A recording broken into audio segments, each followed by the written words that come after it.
Agri info நேயர்களுக்கு வணக்கம். இன்னைக்கு நம்ம வீடியோவில் எலுமிச்சை சாகுபடிக்கு உள்ள ஊடு பயிரா பன்னீர் ரோஸை நடவு செஞ்சு இந்த விவசாயி பராமரிச்சுட்டு வராங்க. இந்த பன்னீர் ரோஸை அவர் எங்கேருந்து எவ்வளோ விலைக்கு வாங்கிட்டு வந்திருக்கிறாரு, இந்த எலுமிச்சை சாகுபடிக்குள்ள 1000 பன்னீர் ரோஸுகளை நடவு செஞ்சிருக்கிறாரு. இதை அவர் எப்படி மெயின்டைன் பண்ணிக்கிட்டு வராரு, இதுலேருந்து வரக்கூடிய வருமானங்களை எலுமிச்சைக்கு தேவையான செலவுகளுக்கு பயன்படுத்திட்டு தன்னுடைய குடும்ப செலவுகளுக்கும் இதுலேருந்து எடுத்துக்கிடுவேன் அப்படின்னு சொல்லியிருக்கிறாரு. இதில் அவரோட அனுபவத்தை தான் நம்ம கேட்டு தெரிஞ்சுக்க வந்திருக்கிறோம். இந்த வீடியோ பிடிச்சிருந்துச்சுன்னா நம்ம சேனலை மறக்காமல் லைக் பண்ணி ஷேர் பண்ணி ஒரு சப்ஸ்கிரைப் பண்ணிடுங்க. வாங்க நம்ம வீடியோக்குள்ளே போகலாம்.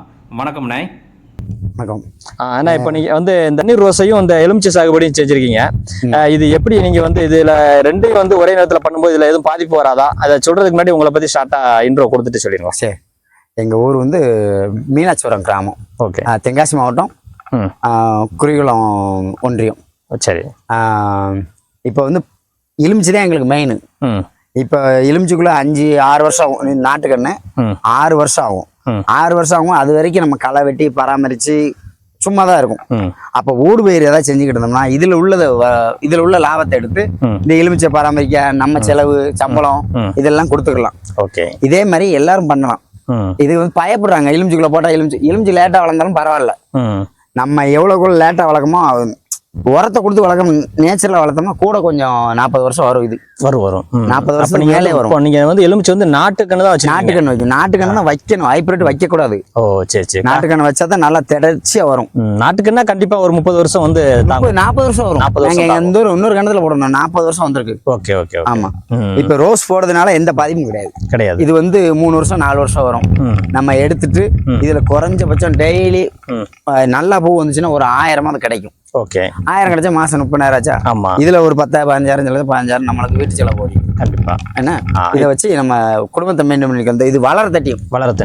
சரி சரி. இப்போ நீங்க இந்த ரோஸ் நீங்க இந்த ரோஸ் கண்ணுகளை எங்க இருந்து எடுத்தீங்க? இதுக்கு உங்களுக்கு எவ்வளவு செலவு ஆகுச்சு? ஃபர்ஸ்ட் இது ஒசூர்ல இருந்து அகலக்கோட்டையில இருந்து எடுத்திருக்கோம். சரி. எவ்வளவு கண்ணு ஒரு கண்ணு? நான் 19 ரூபாய்க்கு எடுத்து வந்தோம். இங்க சேர்த்தா 20 ரூபா. ஓ, எவ்வளவு கண்ணு நீங்க இதுல மொத்தம்? இதுல 1000 கண்ணு போட்டிருக்கோம். 1000 கண்ணு நடவு பண்ணிருக்கோம். 1000 கண்ணு போட்டிருக்கோம். இந்த கண்ணு இப்போ நீங்க வச்சிருக்க இப்போ இந்த ஸ்டேஜ்ல இருக்கிறது எவ்வளவு நாள் ஆச்சு? நீங்க இப்ப 4 மாசம் 3 மாசம் ஆச்சு. 3 மாசம் ஆச்சு. இது வரைக்கும் நீங்க இதுல பூ எடுத்துட்டு இருக்கீங்களா? எடுத்துட்டு இருக்கோம். 1 கிலோ, அரை கிலோ, 700, 800 இப்படி வந்துட்டே இருக்கு. ஓகே. இன்னைக்கு 800 வந்துட்டு இருக்கு. சரி சரி சரி சரி. இது மார்க்கெட்ல எவ்வளவு ரேட்டுக்கு போகும்னு சொல்லுங்களேன். 2-3 நாள்லாம் 1 கிலோ 500 ரூபாய்க்கு போச்சு. எல்லாம் மினிமம் 50 ரூபா. அது 50 ரூபா 40 ரூபாய்க்கு குறையாம போய்கிட்டு இருக்கு. சரி சரி. 40 ரூபாய்க்கு போனாலும் போதும் நம்மளுக்கு. ஊடு பயிர் தானே. கண்டிப்பா கண்டிப்பா. இது மெயினா செய்யல இல்ல. ஆமா. அதனால நம்மளுக்கு பிரச்சனை இல்ல. சரி சரி. மெயினா செய்தவங்களுக்கு இப்போ போட்ட விவசாயிட்ட ஒரு குணம் இருக்கு. இப்ப நான் போட்டேன்னா 100 விவசாயி இதே போட்டா அப்புறம் விலை கம்மியா தான் வரும். மாற்று பயிர் ஏதாவது செஞ்சுக்கிட்டே இருக்கணும். கண்டிப்பா. இப்ப நான் ரோஸ் போட்டிருக்கேன்னா இதுலயே வேற ரகம் இருக்கும், அதை மாத்தி போடணும். இப்ப பன்னீர் ரோஸ் நான் போட்டிருக்கேன்னா பன்னீர் ரோஸே தான் எல்லாரும் போடுவாங்க. ஒரு இப்ப நானும் அப்படிதான் செஞ்சுச்சு. எனக்கு அந்த இது இப்பதான் புதுசா வந்திருக்கேன் நான். சரி. பரம்பரையா விவசாயம் நாங்க தலைமுறை 4 தலைமுறையா விவசாயி தான். 4 தடவை விவசாயம் நான் இப்ப புதுசா தான் ஸ்டார்ட் பண்ணிருக்கேன். ஆனா இருக்கு விவசாயம் நடந்துட்டு இருக்கு. நான் ஈடுபாடு இப்பதான் ஒரு வருஷம் ஃபீல்டு விவசாயத்துக்குள்ள வரது இப்ப வந்திருக்கேன். சரி சரி. அப்ப கண்ணு வச்சதுக்கு அப்புறம் நீங்க தண்ணி எந்த முறையில விட்டுக்கிட்டு இருக்கீங்க? எவ்வளவு நாளைக்கு விடுவீங்க? இது ஈரம் காயாம விட்டுட்டு இருக்கணும். ஒரு நாள் ஈரம் காயக்கூடாது. காயாம விட்டாதான் இது பூ வரும். இல்லைன்னா வராது. இப்போ நீங்க ஒரு நாள் விட்டு ஒரு நாள் விடணும்னு சொல்றீங்க. ஆமா. இந்த கண்ணு வச்சதுக்கு அப்புறம் எவ்வளவு நாள் கழிச்சு இதுக்கு உரம் வச்சீங்க? உரம் கண்ணு வச்சு ஒரு 20 நாள்ல கழிச்சு கொஞ்சம் டிஏபி போட்டாச்சு. டிஏபி போடுறீங்க? கொஞ்சம் அப்படியே போட்டுட்டே இருக்கும். ஓகே சரி. ஆனா இதுக்கு உரம் இல்லைன்னா மேல எந்திக்காது. உரம் போட்டுட்டே தான் இருக்கணும். 10 நாளைக்கு ஒருக்கா. சரி சரி. உரம் போடணும் கண்டிப்பா. இப்ப இந்த கண்ணுகளுக்கு எந்த மண் சூட்டபிள் ஆகும்னு தெரியும்? செம்மண் சூப்பரா இருக்கும். செம்மண் நல்லா செம்மண் நல்லா இருக்கும். அழித்தர மட்டும் ஆகாது. மித்த மணல் தர வேற எல்லா தரையும் சரியாகும். இது அந்த கரம்பு மண் சொல்லுவாங்கல்ல, அது ஆகாது. கரிசல் மண்ணு சொல்றீங்க? கரிசல் மண்ணு ஆகவே ஆகாது. ஏன்னா வெடிப்புடும், வேற உடனே போட்டுப்போம், கண்ணு மேல இருந்துச்சு வராது. ஓ சரி சரி. கரிசல் மண்ணு மட்டும் இதுக்கு செட் ஆகாது. மித்த எல்லா மண்ணுக்கும். வேற எந்த மாதிரியான உரம் கொடுத்துட்டு வரீங்க? இதுக்கு மருந்து என்ன மருந்து கொடுத்துட்டு வரீங்க? இப்போ நான் ஒரு மருந்து கொடுக்கேன், இயற்கையில உள்ளது. ரேட்டு சீப்பானது, பூ காம்பு நீளமா இருக்கும். சரி. அதான் அடிச்சிட்டு இருக்கேன். 2வது டிபி கொஞ்சம் போட்டுட்டு இருக்கேன். இப்ப குப்பை வைக்கணும். சரி சரி, எல்லாமே சின்ன பயிரா தான் இருந்துட்டு இருக்குது. ஆமா. இது இன்னும் வளர்ந்து பெருசு ஆனதுக்கு அப்புறம் உங்களுக்கு 1000 இந்த ரோஸ் செடிகள்ல இருந்து எவ்வளவு பூ வந்து நான் எதிர்பார்க்கறீங்க? ஒரு 20-25 கிலோ வரும்னு எதிர்பார்க்கேன். ஒரு நாளைக்கு 25 கிலோ வரும். 50 ரூபா ரேட் வச்சுக்க வேண்டியதான். Okay okay. என்ன சரி சரி சரி 50 ரூபா போகும். அதுக்கு மேல என்ன நிறைய பேர் போட்டு இந்த சுத்துல எல்லாரும் போட்டாங்க ரோஸ். சரி சரி சரி. எல்லாரும் போட்டாங்க அப்படின்னா ஏகப்பட்ட பேர் போட்டிருக்காங்க. Okay okay. ஒரு ஆளுக்கு 1000 கண்ணு குறையாம போட்டிருக்காங்க. 500 அந்த மாதிரி அந்த போட்டுருக்காங்க. மாதிரி போட்டிருக்காங்க. இது பறிக்கிறதுக்கு வந்து டைம் எடுக்குமா மல்லிகை மாதிரி இல்ல இது எப்படி? இல்ல இது சீக்கிரம் எடுக்கலாம். அதுக்காண்டி தான் மாறிட்டாங்க. மாத்திட்டாங்க. மல்லிகைப்பூனா ரொம்ப கஷ்டப்பட்டு தான் எடுக்கணும். ஓ, மல்லிகைப்பூவுக்கு வந்து ரொம்ப அதிக நேரம் டைம் எடுக்கும் ஆமா, time பறிக்கிறதுக்கு. எடுக்கும். ஆள். டைம்னா வெயில்ல இருந்து எடுக்கணும், கஷ்டப்பட்டு எடுக்கணும், விலை இருக்காது. 50 ரூபாய் இதே 50 ரூபாய் போகுது. ஓ சரி சரி அப்ப அப்படிங்கும்போது 1 கிலோ 50 ரூபாய் போச்சுன்னா கட்டாது. சரி சரி சரி. ஆனா இவங்க மார்க்கெட்லயுமே பேசி வச்சுதான் இது பண்றாங்க. விலையை கூட்டுறது குறைக்கிறது எல்லாமே ஆமா, பேசி இவங்களே வச்சுட்டாங்க. கூட்டிக்கிறாங்க. அதுக்கு விவசாய ஒற்றுமை கிடையாது. ஆ, ஏன்னா பூ மொத்தமா நிப்பாட்டணும். நீங்க போனா ஒரு 10 நாளைக்கு நிப்பாட்டி போட்டு பார்க்கணும். 10 நாள் இன்னும் வேஸ்டா போமா பூ. ம், ம். 10 நாளைக்கு 1000 ரூபாய் போட்டுமே, ஆ. ஒரு நாளைக்கு 2000 ரூபாய் போடணும். ஒரு நாள் நஷ்டத்தோட முடியும். ஆ, பூ மொத்தமா நிப்பாட்டி பிக்சட் ரேட் வச்சா நாங்க கொண்டு வரோம். மல்லியெல்லாம் ஆ, 200 ரூபாய்க்கு குறைஞ்சு 1 கிலோ 200 ரூபாய்க்கு குறைஞ்சா நாங்க விற்க மாட்டோம் அப்படின்னு சொல்லி ஆ, நிப்பாட்டி வச்சா கண்டிப்பா வசத்துக்கு வருவாங்க. வருவாங்க. ம். ஏன்னா இது season இடைகள்லயுமே- மொத்தமா நிப்பாட்ட எல்லா பூவையும் நிப்பாட்டணும். மல்லினா மல்லி மட்டும் நிப்பாட்டக்கூடாது. ம். கடைக்கு என்னென்ன பூ போகுது, ரோஸு மல்லி பிச்சி எல்லாம் கம்ப்ளீட் எல்லா விவசாயம் சேர்ந்து நிப்பாட்டாங்கன்னா ம். எங்களுக்கு மல்லிக்கு இவ்வளவு கொடுங்க. ஏன்னா ஆளு சம்பளம் கொடுக்கணும். ஆளு சம்பளம் வந்து எவ்வளவு ஆச்சுன்னு தெரியுமா? ஆளு சம்பளம், மருந்து. 350 ரூபாய் குறையவே இல்லை இந்த 100 நாள் வேலை வந்ததுல இருந்து. கண்டிப்பா மருந்து வந்து அதிகமா மருந்து அடிக்கணும்.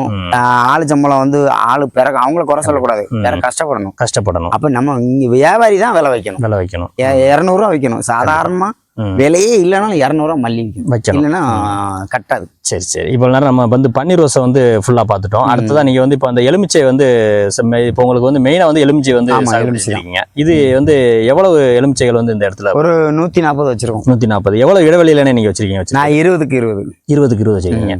இந்த பன்னீர் செடிகள் வந்து பன்னீர் ரோஸ் செடிகள் வந்து எவ்வளவு இடைவெளியில வைக்கணும்? அது இதுவும் 8 அடி வச்சிருக்கேன். ஆ. இது கண்ணுக்கு 2 அடி. கண்ணுக்கு 2 அடி வச்சிருக்கீங்க. அகலம் வந்து 8 அடி வச்சிருக்கீங்க. 8 அடி வச்சிருக்கோம். சரி சரி. இப்போ வந்து இந்த எலுமிச்சை செடிகள் வந்து வச்சு எவ்வளவு நாட்கள் ஆகுதுன்னு சொல்லுங்களேன். இது வச்சு 2 வருஷம் ஆச்சு. 2 வருஷம் ஆச்சு. இப்போ காய்க்குதா? காய்க்கு காய்க்காது. இல்ல 2 வருஷத்துல எப்படி 6 வருஷம் காய்க்காது. ஹைபிரிட் தான் 2 வருஷத்துல காய்க்க ஆரம்பிக்கும். ஆமா, இது 6 வருஷம் ஆகும்னு சொல்றீங்களா? 6 வருஷம். ஓ சரி. அதுதான் ரோஸ் போட்டுருக்கோம். அது வரைக்கும் ஏதாவது வருமானம் எடுத்துக்கலாம். வருமானம் எடுக்கலான்ட்டு. இடத்த வந்து வெறுமனே வந்து நம்ம போடக்கூடாது அப்படின்னு. வண்டி. சரி. இப்ப பாருங்க, இந்த ரோஸ் போட்டு கண்ணு போட்டதுக்குள்ள இந்த இது கடலை போட்டிருந்தேன். ம். வீட்டுக்கு எண்ணெய்க்கு வந்துச்சு. ஓகே. ஒரு 20 லிட்டர் வந்துருச்சு. சரி சரி. போதும். சரி. 20 லிட்டர் எனக்கு 1 வருஷம் வரையுமா. ஆமா, அது கண்டிப்பா. மிச்சம் தான். 200 ரூபா 220 ரூபா கண்டிப்பா. நல்ல எண்ணெய். ம். அப்ப இப்படிதான் செஞ்சு நம்ம வச்சுக்கிறோம். விவசாயம் ஒண்ணு ம். விவசாயிகள் போய் கடையில போய் எல்லா ஜாமானும் வாங்குறத குறைக்கணும். அவங்க வந்து கடையில இங்க உற்பத்தி பண்ணி கடையில கொடுத்துட்டு அதே காசை கொண்டு கடையில வாங்கிட்டு வந்துருந்தாங்க. எல்லாமே வரப்புகள்ல வந்து வெண்டைக்காய், தக்காளி இந்த மாதிரி ஐட்டங்களை ஊனி விடணும். வைக்கணும். கீரை இதெல்லாம் போட்டு வச்சுக்கிறோம். அவங்க போட்டு உண்டாக்கிக்கணும். தண்ணீரேவா நமக்கு வந்து என்ன வேண்டுமோ அதை எடுத்துக்கலாம். ஆமா, மிளகா வத்தல் வேணுமா, நம்மளுக்கு ஒரு 2-3 பாத்தி ஊனி வச்சு வத்தல் ஆக்கி அதை வந்து அவங்க வீட்டுக்கு யூஸ் பண்ணணும். மல்லி போட்டுக்கணும். கண்டிப்பா எல்லாமே போட்டு உண்டாக்கிக்கணும். மல்லியா. கடைக்கு போறதே இருக்கக்கூடாது. அதே மாதிரி காய்கறி கொண்டு போனாலுமே ஒரு ஒற்றுமை இல்லை இவங்ககிட்டயுமே. இப்ப நீங்க என்ன காய்கறி போட்டிருக்கீங்க? நான் கத்திரிக்காய் போட்டிருக்கேன். ஓ, இது போக வேற என்ன விவசாயம் பார்த்துட்டு இருக்கீங்க? இது போக இதுதான் நம்ம கொய்யா இருக்கு. கொய்யா எத்தனை மரம் போட்டிருக்கீங்க? கொய்யா ஒரு 500 மரம் இருக்கு. அதை நம்ம இன்னொரு வீடியோல தெளிவா பாத்துருவோம். இப்போ இந்த எலுமிச்சைக்கு வந்து என்ன மாதிரியான உரம் நீங்க வச்சுக்கிட்டு இருக்கீங்க? உரம் குப்பை மட்டும் கொடுத்துட்டு இருக்கோம். வேற எந்த உரமும் எதுவும் கொடுக்கல. எவ்வளவு நாளைக்கு இடைவெளியில வந்து இந்த குப்பை கொடுக்கணும்? 3 மாசத்துக்கு ஒருக்கா கொடுக்கணும். 3 மாசத்துக்கு ஒருக்கா. ஆமா. இப்ப இந்த 140 கண்ணுகளுக்கும் எவ்வளவு உரம் தேவைப்படும்? குப்பை உரம் ஒரு 2 டிராக்டரி வச்சு இப்ப வச்சுக்கிட்டு இருக்கோம். சரி சரி. 2 நம்ம டிப்பர் பெருசு, அதை வச்சு அடிச்சிட்டு இருக்கோம். சரி சரி சரி சரி. இன்னும் பெருசு ஆக அதிகமா போடணும். சரி சரி சரி. சரிங்களா? இப்போ நமக்கு வந்து பாத்தீங்கன்னா அந்த டீ தூள் எல்லாம் கொடுக்குறீங்களா? டீ தூள். ஆமா, அது வந்து எப்படின்னா டீ கடையில போய் சொல்லி வச்சிருக்குது. அந்த தூளை வந்து போட்ட அப்படின்னா தளவு அந்த இடம் வந்து இறுகி போகாது. மெயினா நம்ம ரோஸுக்கு பக்கத்துல போடணுமா? அந்த இடத்த பாருங்க, அந்த டீ தூள் போட்ட இடத்த பாருங்க, அப்படியே இது மாதிரி இருக்கும். பூ மாதிரி இருக்கும். அதனால நீங்க வந்து அந்த யூஸ் பண்ண டீ தூளை வந்து நீங்க இதுக்கு போட்டு விடுதேன் சும்மா. சரி சரி. இதுல போட்டுருங்க. எப்படி இருக்கு பாருங்க. இந்த இருக்குல்ல, எப்படி இந்த இடம் மட்டும் எப்படி இருக்கு? பொறுமை போயிருக்கா? பொறுமை போயிருக்குது. நம்ம மண்ணை கிளச்சி விடணுங்கிற அவசியம் இல்ல. இந்த மாதிரி இருக்கும். ஓ சரி. போட்டுங்க. எப்படி இருக்கா? வேஸ்டா போறதானே. ஆமா. அவங்க கடைக்காரங்க கிட்ட சொன்னா எடுத்துற போறாங்க. சரி சரி. நம்ம போட வேண்டியதான். சரி சரி சரி. இவ்வளவு நேரம் வந்து பாத்தீங்கன்னா நமக்கு இந்த எலுமிச்சையும் சரி, அதுக்கு ஊடு பயிரா இருக்கக்கூடிய அந்த பன்னீர் ரோஸ் வந்து பாத்தீங்கன்னா நல்லா அருமையா வந்து தெளிவா சொல்லியிருந்தீங்க. அதுக்காக நமக்கு ஒரு நன்றியை தெரிவிச்சுக்கிறதே. வணக்கம்ண்ணே. வணக்கம்.